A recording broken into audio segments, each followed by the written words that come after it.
Amid a controversy over whether to quarantine healthcare workers returning from Ebola-stricken nations, the Centers for Disease Control and Prevention says it depends. The agency issued new guidelines Monday that take into account an individual's own chance of contracting the disease. We base our decisions on science and experience.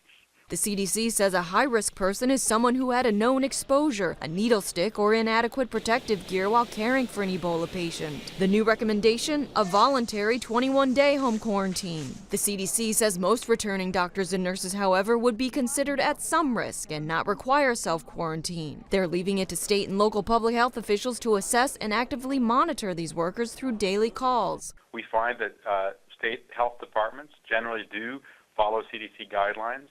If they wish to be more stringent than what CDC recommends, that's within their authority and the system of government that we have. New Jersey is taking a harder line, isolating a nurse over the weekend at this Newark hospital. Casey Hickox flew to Newark International from Sierra Leone. State health officials say she had a fever that has since gone away. Hickox is now heading to Maine, where she will be under quarantine at home, but she says she was treated poorly through the ordeal. If you live outside the state and you're symptomatic, we're not letting you go onto public transportation. Some aid organizations worry healthcare workers may be discouraged from going to West Africa. That is an undue and unnecessary step to protect the American people. Other groups worry a quarantine could stigmatize people who only want to help a desperate situation. Cindy Sharp, Associated Press.